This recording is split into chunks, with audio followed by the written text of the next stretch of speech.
I'm Jay Brown, and if you are new around here, I am passionate about creating classroom environments where students can increase their self-efficacy. So today we're going to talk about goal setting.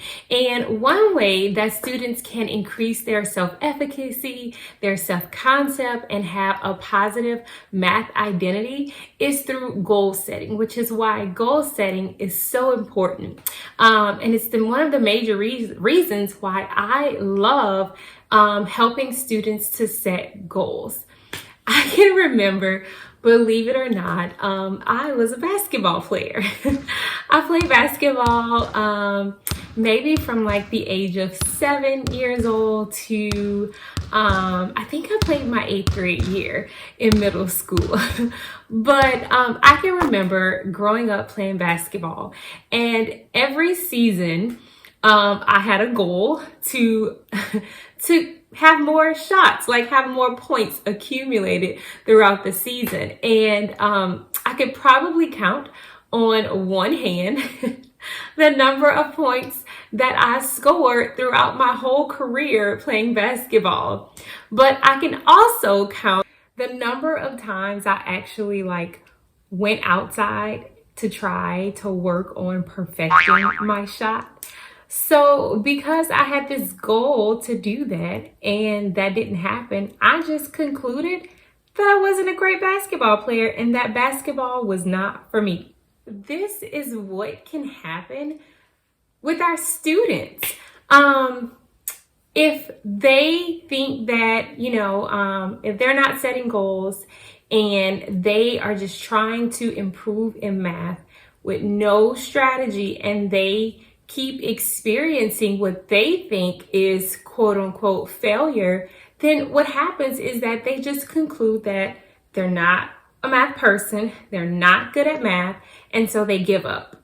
So how do we go about setting these goals with students? So the best way that I have experienced doing it is in setting up conferences with students, like one-on-one conferences, and I make sure to not do it at the beginning of the school year. I'm very careful to build relationships with students first, because that way they know that I am helping them because I care about them, and I'm not just trying to do this so that they can get a great score, so that it makes me look good. No, I genuinely establish relationships first at the beginning of the year. I have a few activities that I implement. For sure, there's like a 0 week. I do have a blog post about 0 week, where I just focus on building relationships and building self-efficacy in math.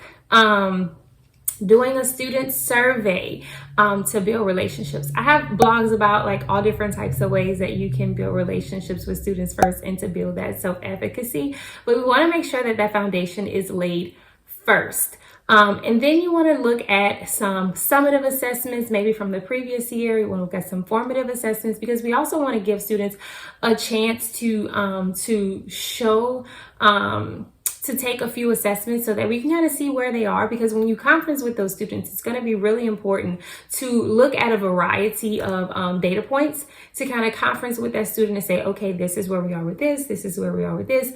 What do you think is a good goal? A good attainable goal. I like to call them Goldilocks goals. And so what do you think is a good goal for you? Not for anybody else, because you are on your own math journey. What is a good math goal for you to reach? And then you incrementally, as they reach that first goal, then you kind of incrementally increase it. But we don't want to go and shoot for, we don't want students to be like, oh, well, I want an A in math. And so, and then they shoot for that A in math, or shoot for whatever percentage is an A in math, and then they don't get it. And then they're just discouraged. So you see how that works? We want to make sure that students set attainable goals, and we take steps to reach those attainable goals, some at a time, and then we continue to climb the ladder that way. And so then after you've conferenced with students about what that goal is, we want to help students track that goal weekly. So I do have some tracking charts. If you go to my TPT store, I have a whole goal setting lesson that you can get. It's a lesson on setting goals, and then it's a tracking chart for students, but they want to track their progress weekly. Am I meeting my goal? Am I not meeting my goal? Do adjustments need to be made? If I'm constantly meeting my goal, then maybe it's time to increase that goal. If I'm not meeting my goal, okay, so now what are some things that we can do, some things that we can put in place to help us meet that goal? I saw someone mention on their stories, it's actually a young girl. She's a college track athlete, and she talked about how she loves running track because it's a game where you win every time because you are on your own journey, like you're running in your own lane, and every time you run, you are running against yourself, right? So they call it like PR. I think PR stands for personal record, I think. But each time they are working to improve their personal goal. So either way, whether they come in first place or not, if they've met their personal record, they win. So I thought that was just such a great way to look at students and their journeys with math. They're on their own math journey. We don't want to look at what this student who is always making perfects on their papers, we don't want to look at that student.